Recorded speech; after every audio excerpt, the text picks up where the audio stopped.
Hello दोस्तों, नमस्कार। MCC classes में साथियों आपका बहुत बहुत स्वागत है। दोस्तों, हम देखने वाले हैं आज आपके 2016 का पेपर स्टार्ट किया है। पेपर नंबर फर्स्ट आज डिस्कस करने वाले हैं। इसमें हम जीके का पोर्शन आपके साथ डिस्कस करेंगे, ठीक है। तो ये आपका 17 तारीख का पेपर है, मॉर्निंग शिफ्ट का, जो कि संडे को हुआ था, ठीक है। चलिए बात करते हैं दोस्तों। तो वीडियो अंत तक देखें प्लीज़, और साथ में शेयर भी कीजिएगा अपने दोस्तों के साथ, ठीक है। और लाइक भी कीजिएगा, अपना रिस्पॉन्स दीजिएगा। लास्ट में आपसे एक क्वेश्चन पूछा जाएगा, उसका आंसर भी आपको देना है। चलिए दोस्तों, स्टार्ट करते हैं। सभी को best of luck. Target fix करिए 6 मार्च टारगेट हमारा, ठीक है। क्योंकि 6 मार्च को ही हमारा पेपर है, ये समझ के कीजिए तैयारी, ठीक है दोस्तों। चलिए सभी को बेस्ट ऑफ लक। डेली एक पेपर लगाइए, इसकी पीडीएफ आपको टेलीग्राम चैनल पे मिल जाएगी।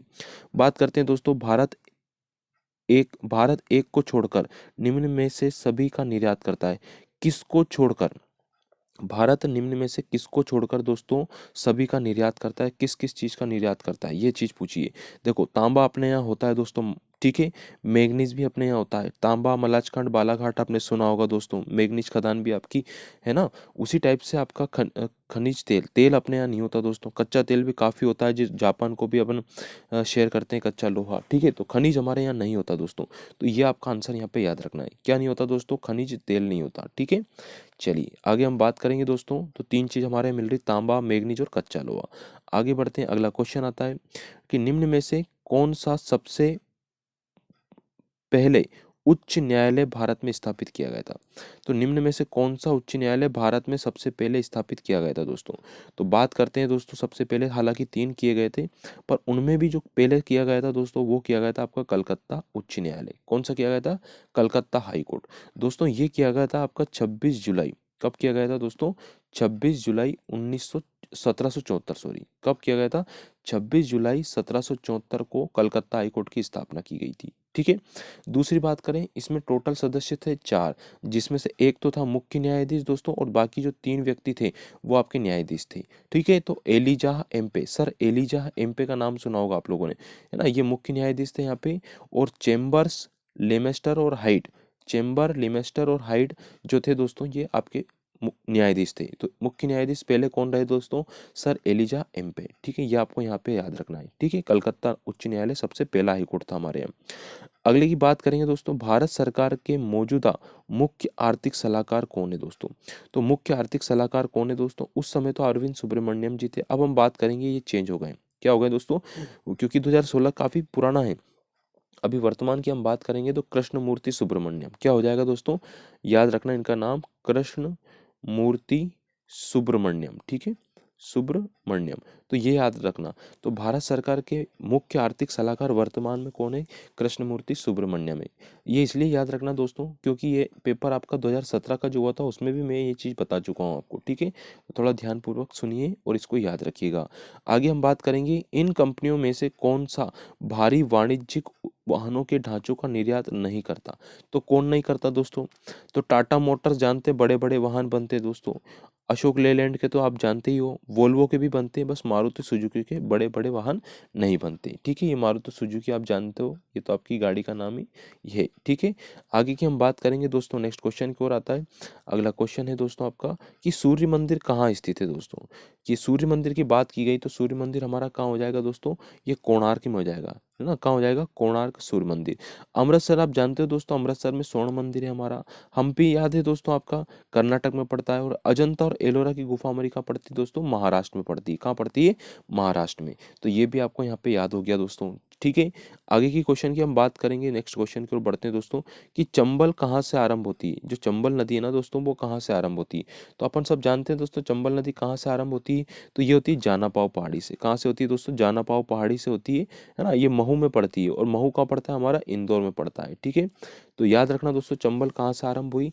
ये जानापाव पहाड़ी से हुई, जो कहाँ पड़ता है? मऊ, यानी कि इंदौर डिस्ट्रिक्ट में पड़ता है, ठीक है। एक ये आपको याद रखना है। चलिए आगे की ओर बढ़ते हैं, अगले क्वेश्चन की ओर चलते हैं, ठीक है दोस्तों। चलिए क्वेश्चन है आपका, भारत में निम्न में से किस राज्य में सबसे लंबे समय तक और लगातार राष्ट्रपति शासन रहा है?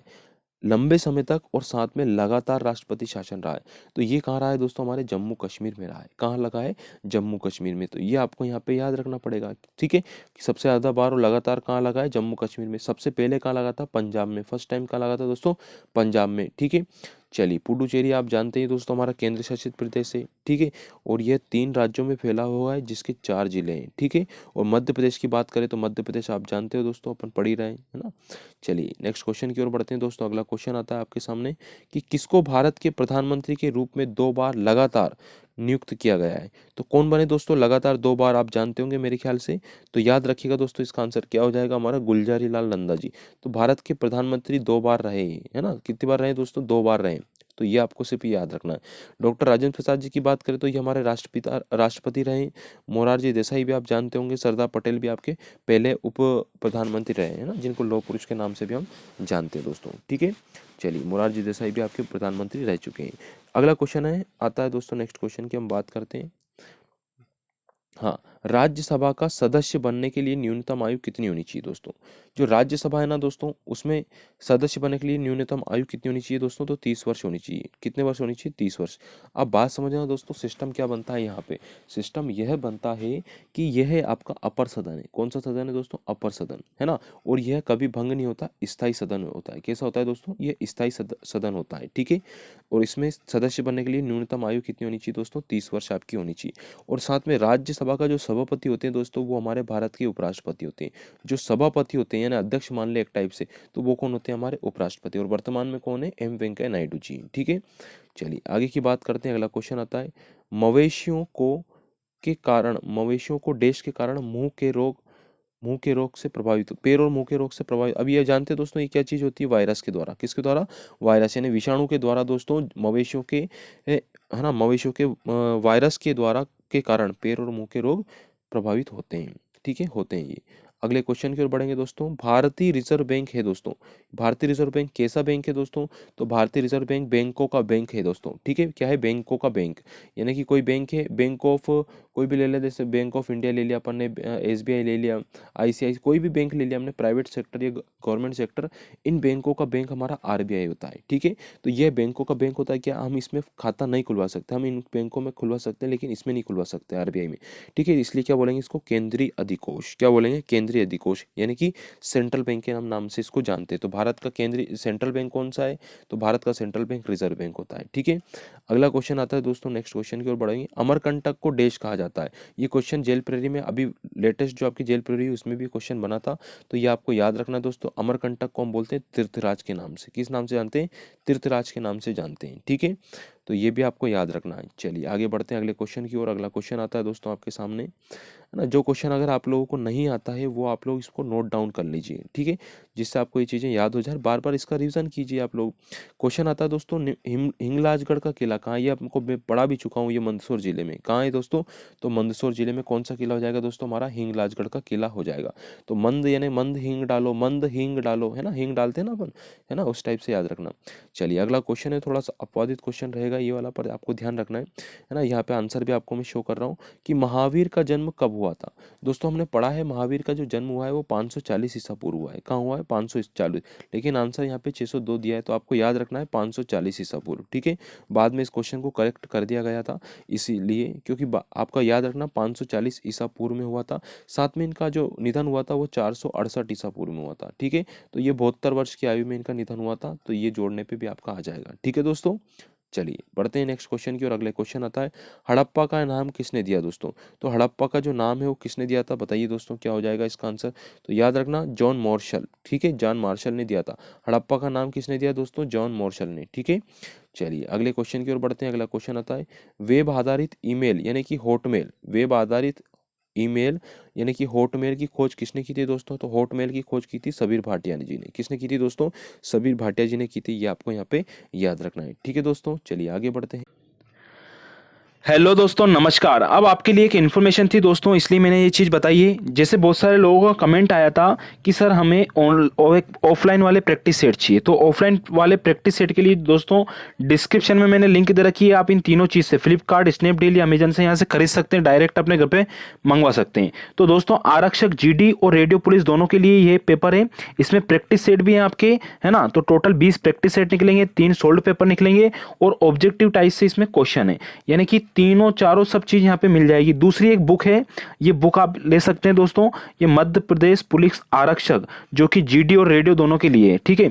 इसमें भी 3 सोल्ड पेपर दे रखे हैं, साथ में लगभग 3200 प्रश्न है दोस्तों, ठीक है। और ये ऑल इन वन है, जैसा कि यहाँ पे आपको दिख रहा होगा, ये तीनों चीज़ यहाँ पे दिख रही है आपको कि सामान्य ज्ञान है ना, यहाँ पे टोटल मैं आपको थोड़ा सा बता देता हूँ, फिर हम आगे बढ़ते हैं कि भारत अपना सामान्य ज्ञान है, तार्किक ज्ञान है, बौद्धिक क्षमता, मानसिक अभिरुचि वाला पोर्शन यहाँ पे दे रखा, विज्ञान दे रखा, गणित दे रखा, साथ में आपको इंपॉर्टेंट चीज यहाँ पे करंट अफेयर भी। तो ऑल इन वन वाली बुक आप ले सकते हैं कांस्टेबल के लिए। डिस्क्रिप्शन में मैंने लिंक दे रखा है, इस बुक का भी दे रखा है और इस बुक का भी दे रखा है, ठीक है। यानी कि ऑफलाइन जो प्रैक्टिस आप लगाना चाहते हैं तो ये आपका बिल्कुल आप देख सकते हैं दोस्तों, चक्षु जो पब्लिकेशन है इसकी जो बुक है और आप यहाँ से खरीद सकते हैं, डिस्क्रिप्शन में हमने लिंक दे रखा है। तो धन्यवाद साथियों, चलिए आगे बढ़ते हैं हम। अगला क्वेश्चन आता है दोस्तों हमारा कि राष्ट्रीय जल संसाधन परिषद के अध्यक्ष कौन है। तो राष्ट्रीय जो जल संसाधन परिषद के अध्यक्ष दोस्तों हमारे प्रधानमंत्री होते हैं, ठीक है। जो भी प्रधानमंत्री रहेंगे वो जल संसाधन परिषद के अध्यक्ष रहते हैं। वर्तमान में नरेंद्र मोदी जी हैं, ठीक है। चलिए आगे बढ़ते हैं दोस्तों अगला क्वेश्चन की ओर कि तेलंगाना की राजधानी क्या है। ये तो मेरे ख्याल से आप लोगों को अब तो आती होगी, उस समय ये हमारा थोड़ा करंट अफेयर का पार्ट हुआ करता था, तो याद रखना हैदराबाद, ठीक है। जो भी कहीं भी कोई भी राज्य कोई फेमस में है या किसी चीज़ में चल रहा है तो उसकी राजधानी, उसके राज्यपाल, मुख्यमंत्री, ये चीज़ें आपको याद होनी चाहिए दोस्तों, ठीक है। तो तेलंगाना की राजधानी हमारी क्या हो जाएगी दोस्तों, हैदराबाद हो जाएगी, ठीक है। चलिए अगले क्वेश्चन की बात करेंगे, लाट की मस्जिद कहाँ है। तो जो लाट की मस्जिद है ना दोस्तों वो कहाँ पड़ेगी हमारे, वो पड़ेगी हमारी भोपाल में। कहाँ है दोस्तों लाट की मस्जिद, भोपाल दोस्तों, ये धार जिले में, सॉरी कहाँ किस जिले में पड़ेगी दोस्तों, ये लाट की मस्जिद आपकी धार जिले में। कहाँ है दोस्तों, धार जिले में, ठीक है। बड़ा विवादित स्थान रहता है तो आपको याद रखना है, ठीक है। चलिए मकर संक्रांति के तब उस टाइम यहाँ पे मेला भी लगता है इस कारण से। चलिए दोस्तों आगे क्वेश्चन की बात करेंगे हम कि सूर्यास्त पॉइंट बमनी दादर के रूप में किसे जानते हैं दोस्तों। तो जो सूर्यास्त पॉइंट हमारा बमनी दादर है ना, उसके रूप में हम किसे जानते हैं दोस्तों, तो ये जानते हैं कान्हा किसली राष्ट्रीय उद्यान को। तो सूर्यास्त पॉइंट बाबर बामनी दादर ये कहाँ है दोस्तों, हमारा कान्हा किसली राष्ट्रीय उद्यान में। कान्हा किसली राष्ट्रीय उद्यान की स्थापना कब की गई थी, 1955 में की गई थी, है ना। राष्ट्रीय उद्यान ये 1955 में बना, 33 में अभ्यारण्य बना था, ये भी आपको याद रखना है। 1974 में इसको प्रोजेक्ट टाइगर में भी शामिल किया गया, ठीक है। तो कान्हा किसली राष्ट्रीय उद्यान याद रखना, सूर्यास्त बमनी पॉइंट भी यहीं पे स्थित है दोस्तों। चलिए आगे क्वेश्चन की हम चर्चा करते हैं दोस्तों, ठीक है। मेरे को लग रहा है अगला क्वेश्चन शायद यहाँ पे क्वेश्चन समाप्त हो चुके हैं, लेकिन चलो देख लेते हैं एक बार कहाँ तक है। चलिए दूसरा पार्ट यहाँ पे आ गया है दोस्तों, ठीक है। तो कल का जो क्वेश्चन है दोस्तों आप लोगों से डायरेक्ट पूछा जा रहा है, आपको ये बताना है दोस्तों कि जो अपना जो मध्य प्रदेश में वर्तमान में आपके उपचुनाव हुए दोस्तों, ठीक है। कि आप तो ये डायरेक्ट बताइएगा मुझे, एक अपने प्रसिद्ध खिलाड़ी जिनको एकलव्य पुरस्कार अभी हाल ही में दिया गया, ठीक है, अजात शत्रु शर्मा को। किसको दिया गया है दोस्तों, अजात शत्रु शर्मा को। ये किस खेल से संबंधित है ये बताइएगा। अजात शत्रु शर्मा किस खेल से संबंधित है ये बताइएगा दोस्तों। रहने वाले आपके भिंड के हैं ये, ठीक है, लेकिन आपको बताना है किस खेल से संबंधित है। ऑप्शन में दे देता हूँ, सॉफ्ट टेनिस, शूटिंग, कराटे या केनोइंग, कयाइंग। बताइए क्या इसका आंसर होगा। हाँ ऑप्शन वापस बोलते हैं भैया, शूटिंग, कराटे, सॉफ्ट टेनिस या केनोइंग, कयाइंग, ठीक है। जो भी इसका आंसर हो बताइएगा। तो धन्यवाद साथियों, प्लीज़ शेयर और सपोर्ट जरूर कीजिएगा।